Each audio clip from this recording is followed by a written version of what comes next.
This segment is brought to you by Smokes Comfort Control. Well, what a beautiful day it is here on the Battery. I am joined by William Smoke from Smokes. How are you doing? I'm doing great.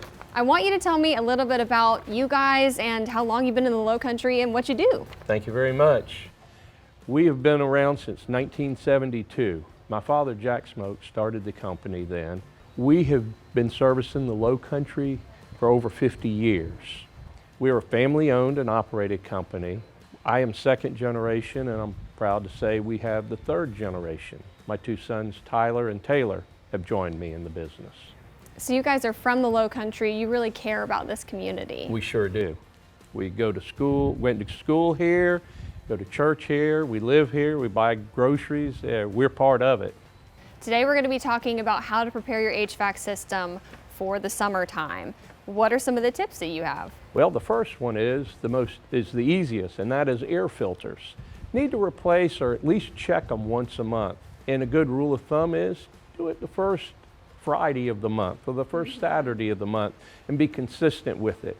Once you know your system, you will know it better than any how long it takes for your filter to get dirty. Also, there's a couple things you can do outside of your home as well, right? Yes, there sure are. Watch your unit that sits in the yard. You don't want it to get covered up and closed in with bushes or grass growing on it because that unit has to breathe. There's a lot of air that needs to go through it, and the cooler and the easier it is for the air to go through the unit, the more efficient it becomes. And we see it too many times that bushes have grown around it and it can't breathe, it overheats. If it overheats, you lose in efficiency and capacity, and you run the risk of shortening the life of that system. What do people need to do when it comes to checking vents in their home? Checking the vents. A lot of people believe if a room is unoccupied, they can close off the vents.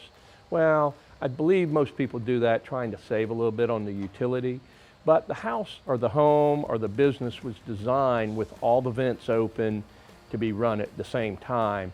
So there's a few cases where that may help, but most of the time just leave them all open so the whole building gets the same temperature. Gotcha. And technology is getting better and better every single day. What do you know about thermostats? Thermostats. We've got a wide array of thermostats today. You have the standard thermostat. Everything is digital for the most part. So your Wi-Fi thermostats enable you to communicate with your thermostat to change the temperatures maybe upon leaving the home, and then you can reset it on the way coming back. You got to be careful because sometimes in the heat of the summer you might set it back a little bit too far, and you might need to readjust those to keep your environment comfortable for when you return. And speaking of comfortable, when is the best time for people to schedule a tune-up so they can stay comfortable? Very good question. We have folks on maintenance, and we're providing maintenance every day, whether it's nice or cold or hot. We're providing maintenance all the time. But there's really no big time you should or shouldn't have maintenance provided. It's just you need to get on a program. Good maintenance. Absolutely. Now, if one of our viewers watching right now wants to schedule a tune-up with you guys or call you to come help with some service, how can they do that? They can give us a call at 843-556-9550.